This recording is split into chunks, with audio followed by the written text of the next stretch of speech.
Hey hi guys, welcome back to my channel. మీరు first time మన channel చూస్తున్నట్టయితే please do like, share and subscribe to our channel. ఈరోజు నేను explore చేస్తున్న place Guthikonda బిలం. ఇది చాలామందికి తెలిసే ఉండొచ్చు, తెలియని వాళ్ళు మాత్రం డెఫినెట్గా ఒకసారి వెళ్ళి ఎక్స్ప్లోర్ చేయండి. ఒక గ్రూప్ ఆఫ్ పీపుల్ వెళ్తే కనుక బాగా ఎంజాయ్ చేస్తారు. అడ్వెంచర్స్ చాలా బాగుంటుంది, ఒక్కళ్ళే మాత్రం వెళ్ళొద్దు. ఇది నేను అడ్రస్ డీటెయిల్స్ కూడా క్లియర్గా మెన్షన్ చేస్తాను, స్క్రీన్ షాట్ తీసుకోండి. నేను రోడ్డు వే కూడా ఎలా వెళ్ళాలి ఏంటి అని చూపించాను. ఓన్ వెహికల్ అయితే బెస్ట్, ఎందుకంటే ఓన్ వెహికల్ అయితే లోపలికి మనము 4 నుంచి 5 కిలోమీటర్స్ దాకా వెళ్ళాల్సి వస్తుంది. మనకి ఏ బస్ అయినా ఆటో అయినా ఆర్చ్ దాకా డ్రాప్ చేస్తారు. సో లోపలికి వెళ్ళాలంటే మళ్ళీ అది సపరేట్గా చూసుకోవాలి. అందుకని ఎవరు ఓన్ వెహికల్లో రావడానికి ట్రై చేయండి. ఇన్ కేస్ కుదరని పక్షంలో మీరు వచ్చిన ఆటోస్ అవైలబిలిటీ ఉంటుంది. ఇట్లా వెళ్ళే రోడ్డు చాలా గ్రీనరీగా ఉంటుందండి. ఇది సాగర్ ఎడం కాలువ ఉంటుంది, దాన్ని దాటి అవతలికి వెళ్ళాలి మనము. ఇది సన్నగా ఉన్న బ్రిడ్జ్, మనకి కార్లకు కూడా సపరేట్ వే ఉందండి. నేను బైక్ మీద వచ్చాను కాబట్టి ఈ వే చూపిస్తున్నాను. లోపలికి వెళ్ళడానికి 30 రూపీస్ టికెట్ ఛార్జ్ చేస్తారు. గైడ్ని కూడా వాళ్ళే ప్రొవైడ్ చేస్తారు. చాలా అంటే చాలా బాగుంటుంది. కాకపోతే గ్రూప్ ఆఫ్ పీపుల్ వెళ్ళండి, అప్పుడే మీరు ఎంజాయ్ చేయగలుగుతారు. అక్కడ మనం స్టే చేయాలన్న ఫుడ్ అయితే 3 పూట్ల మనకి అవైలబిలిటీ ఉంటుందండి. మార్నింగ్ టిఫిన్, మధ్యాహ్నం లంచ్, నైట్ డిన్నర్ కూడా వాళ్ళే ప్రొవైడ్ చేస్తారు. మనం నైట్ స్టే చేయాలన్నా కూడా బాగుంటుంది. వాష్రూమ్స్ కానీ అన్నీ అవైలబిలిటీలో ఉంది, చాలా బాగుంది. ఇక్కడ తొలి ఏకాదశి, కార్తీక పౌర్ణమి చాలా బాగా చేస్తారు. పౌర్ణమి రోజు నిద్ర చేయడానికి కూడా వస్తారు చాలామంది ఇక్కడికి. ఇక్కడ మెడిటేషన్ చేయడం కోసమే చాలామంది వస్తూ ఉంటారు. ఇక్కడ బిలంలో 101 సొరంగ మార్గాలు ఉన్నాయండి, ఒక్కటే కొండలో. అసలు అక్కడ వాటర్ ఎక్కడి నుంచి వస్తాయో కూడా ఎవరికీ తెలియదు ఇంతవరకు. మీకు హిస్టరీ తెలియాలన్నా కూడా నేను ఒక తాతయ్యని కలిశాను, ఆయన చెప్పారు. ఎందుకంటే మేము వెళ్ళిన రోజు గైడ్ లేరంట, ఆ రోజు ఆయన లీవ్లో ఉన్నారంట. సో అక్కడ ఒక తాతయ్య ఉంటే ఆయనతో చెప్పించుకున్నాము, అది కూడా ప్రొవైడ్ చేశాను. మీరు బిలం మొత్తం చూసిన తర్వాత ఆ హిస్టరీ కూడా వినండి, అప్పుడే మీకు క్లారిటీ వస్తుంది. నిత్యాన్నదానం కూడా ఫుడ్ బాగుందండి. ఎలాంటి ఫుడ్ పెడతారు, ఏమేమి పెడతారు అనేది కూడా లాస్ట్లో ప్రొవైడ్ చేశాను. రోజు అదే ఉంటుందని అయితే గ్యారంటీ నేను ఇవ్వను, జస్ట్ మేము వెళ్ళిన రోజు అది పెట్టారు. సో అది కూడా వీడియో తీశాను. నిత్య అన్నదానం ఉంటుంది ఇక్కడ. మనం ఇక్కడ స్టే చేయడానికి కానీ ఫుడ్కి కానీ మనకి ఎలాంటి ఛార్జెస్ ఉండవండి. Free food, free stay. మీరు ఎప్పుడు కావాలనుకున్నా అక్కడికి వెళ్ళినా ఏ టైంలో అయినా ఫుడ్ పెడతారు. సో మీరు అలాంటి భయం ఏం లేదు. బట్ కాకపోతే సిగ్నల్స్ ఉండవు. మీరేం చేస్తారంటే ఒక బ్రిడ్జ్ వస్తుంది, ఆ బ్రిడ్జ్ వచ్చినప్పుడే ఎవరికైనా ఇన్ఫామ్ చేయాలనుకుంటే చేసేసి వచ్చేయండి. చాలా ప్రశాంతంగా ఉండొచ్చు. ఫోన్ సిగ్నల్స్, టవర్స్ ఏమీ ఉండవు, ఎలాంటి ఫెసిలిటీస్ ఉండవు. ఒక లోకంలోకి వెళ్ళినట్టు ఉంటుంది అక్కడికి వెళ్తే. ఇంకా మీరు బిలం చూసేయండి.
పూర్వము మాందాత అనే ఒక రాజు ఉన్నాడు. ఏది త్రేతాయుగం కృతయుగం. త్రేతాయుగంలో ఆ మాందాత కొడుకు ముష్కుందుడు. దేవతలు వచ్చి సహాయానికి రాక్షసుల మీద యుద్ధం చేస్తాకి ఆ వంతున ఆయన్ని సహాయానికి తీసుకెళ్లారు. యుద్ధానికి రాక్షసులకి ఆయనకి యుద్ధం జరిగింది. జరిగినాక కొన్నాళ్ళకి ఆ రాక్షసుల్ని అందరిని సంహరించాడు ఆయన. కొన్ని యుగాలు గడిచిపోయింది. గడిచినాక సరే నువ్వు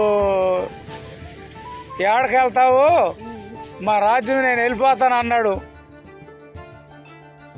నేను వెళ్ళిపోతానంటే కొన్ని యుగాలు గడిచినాయ్యా, నువ్వు వెళ్తావు ఇంకెళ్ళలేవు ఏడకే, అన్నీ చూడు మీ రాజులు రాణులు ఇక ఊరు లేరు అని చెప్పాడు. దేవతలు చెప్పారు ఆయనకి.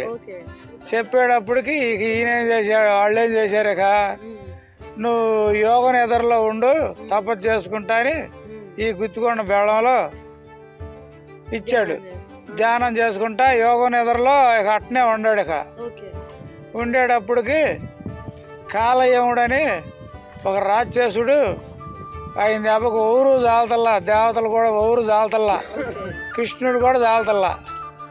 అప్పుడు కృష్ణుడు ఏం చేశాడు, ఒరే నువ్వు నేను కొట్టుకుంటాడా జనం అంతా చచ్చిపోతారు దొరకలో, మనం ఇటు ఇక్కడికి వెళ్దాం రా అని గుర్రం ఎక్కి ఆయన వచ్చాడు. ఆయన వెనకాల కాలయముడు కూడా వచ్చాడు. ఇక వంతన ఈ బెళంలోకి వెళ్ళిపోయాడు. ఇక ఓరు కృష్ణుడు. కృష్ణుడు వెళ్ళిపోగానే వెనకమాల ఈ కాలయముడు కూడా వెళ్ళాడు. ఇంకా ఈ కృష్ణుడు ఏం చేశాడు, ఆ యోగం చేసుకునే మునేశ్వరుడి మీద ముసుకుంది మహాముని మీద శాలువ కప్పి పక్కకి వెళ్ళిపోయాడు. ఇక ఓరి మాయలోడా, నువ్వు నీ మాయలు నాకు తెలవా అని ఈ కాలయముడు ఆయన్ని కృష్ణుడు అనుకొని ఆయన దన్నాడు. ఇక ఇంకా అప్పుడు ఆ ముసుకుంది మహాముని, అబ్బా ఊరు నన్ను దన్నారని నీ అంత నిద్రపోతున్నా లెగిశాడు. ఇక ఊరు అబ్బా నన్ను దన్నిందని ఈ రెండు కళ్ళు నలుచుకుంటా ఇంకా రాక్షసుడు ఇంకా చూశాడు. ఇక ఇంక ఈయన యోగ శక్తి అల్లా ఈ కళ్ళల్లో కొండిపోయి ఆ కాలయముడు భస్మై బూడిదైపోయాడు. ఇక అప్పుడు భస్మై బూడిదైపోతే అప్పుడు కాశీ నుంచి నీళ్ళు వచ్చి ఈ బూడిద ఆడ అస్తులు అన్ని కలిసి కాశీలోకి వెళ్ళిపోయినాయి. ఇక అయ్యే బేళంలోకి నీళ్ళు వస్తాం. ఇంకా అప్పుడు ముష్కుంద మహామునికి కృష్ణుడు వచ్చి విశ్వరూపం చూపించాడు. ఇక ఇదిగో నాయన 10 లోకాలు నువ్వు కోరుకున్నది అని చెప్పాడు. ఇక ఆయన వెళ్ళిపోయాడు. ఇక ఈయన అట్నే ఉండాడు. ఇక ఉండేటప్పటికి ఈ జోలకల్ నుంచి ఒక పేరమ్మ తల్లి అని చిన్న పిల్ల ఆ సతసేనికి కాపలాకి వెళ్తూ ఉంటుంది. వెళ్ళేటప్పుడు ఒకరోజు కారంపూడి తిరణాలు వస్తుంటే ఆ తిరణాలకి వీళ్ళు సూక్ష్మ రూపాల్లో వాళ్ళకి ఆమె దేవత కదా, ఆమె కాపాడుతున్నారు వీళ్ళు. సరే ఓ తాతయ్య ఆనంది నీళ్ళ రాండి అంది. అనేటప్పటికి అబ్బా ఊరు అని చెప్పి ఆమె దగ్గరికి వెళ్ళి కూకున్నారు. ఆమె కారం తినరాలే కదా అని ఇక ఆమెకి ఇట్లా బొట్టు పెట్టారు. ఇక ఆయన అమ్మడబడి బేళంలోకి వచ్చింది. ఇక బేళంలోకి వచ్చేటప్పటికి ఆ మునేశ్వరుడే ఇంకా ఆమెతన 3 రోజులు ఉంది. ఇక మన అమ్మాయి ఎడిపోయిందా అని చెప్పి వాళ్ళు దేవులాడారు. ఇక తర్వాత 3 రోజులు ఉండ కాసి నీళ్ళు చల్లేటప్పటికి వెళ్ళి ఆ చేరికాడే పడిపోయింది. ఇక ఇంకా అప్పుడు ఆమెకి నోట్లో బియాత్రం వేశారు. ఇక అమ్మా నువ్వు పెళ్ళయి పిల్లలు కలిగి 42 ఏళ్ళకి వస్తావు నువ్వు ఇక్కడికి పిల్లలు పెళ్ళైనాక అని చెప్పారు. ఇక ఇంకా వత్తా బాత ఉంది. కొన్నాళ్ళకి వివాహం అయింది ఆమెకి, పేరమ్మ తల్లికి. ఆ ఊరు దాచిపిల్లు ఇచ్చారు ఆమెని. ఆమెకి ఇక్కడికి వత్తా బాత ఉంది. ఇక తపస్సు చేసుకుంటా ఇంకా వాళ్ళు ఒక రైతు ఆమె లేచి వస్తుంటే అనుమానం పడ్డారు వాళ్ళు. ఇక ఇంకా ముందు వస్తుంటే వాళ్ళు వెనకమాలు వచ్చారు. ఇక వచ్చేటప్పటికి బేళంలోకి వెళ్ళింది. ఇక అంతలోకి వాళ్ళు కూడా పైనుండి చూసేటప్పటికి వాళ్ళ కళ్ళు పోయినాయి. ఇక పోయేటప్పటికి లాన్ నుంచి కాసి నీళ్ళు చల్లేటప్పటికి వాళ్ళ కళ్ళు వచ్చినాయి. ఇక కళ్ళు వచ్చినాక ఇక ఆమె వాళ్ళు ఇక ఏడే వత్తా బాదంటే వాళ్ళు పెనుడు చచ్చిపోయాడు. ఇక ఏడే ఆగిపోయింది. ఇక ఏడామంటే ఇక కొన్నాళ్ళకి ఏడే పూజలు బాగా జరుగుతున్నాయి. ఇంకా ఏడే సమాధి ఆ ముచ్చుకుంద మహాముని చెప్పాడు కదా, ఇక ఏడే సమాధి అయిపోయింది. ఏడే పూజలు జరుగుతున్నాయి. ఆ ముచ్చుకుంద మహాముని చిలబెట్టుకొని పూజ చేసుకుంటా ఏడే సమాధి అయిపోయింది ఆ పేరమ్మ తల్లి.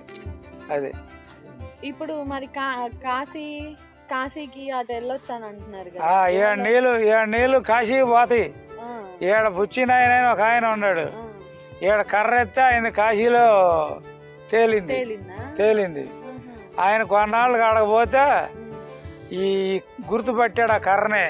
నీది గుర్తు ఏందని అడిగితే ఈ కర్రలో ₹8 ఉండే అని అన్నాడు. ఇక అది వాళ్ళకి ఆయనకి ఇచ్చారు ఆ కర్ర.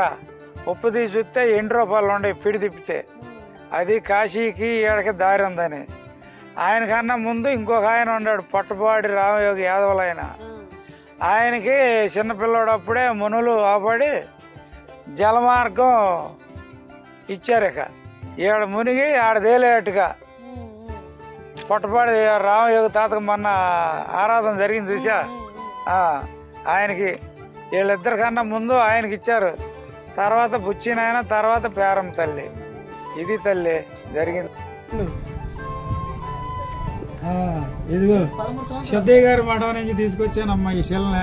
ఎక్కడి నుంచి? సిద్ధయ్య గారి మఠం నుంచి పీఠాధిపతులు ఇచ్చారు. ఇక ఈ శిల సిద్ధయ్య గారి వంశీకులు ఇచ్చిన శిల ఇది.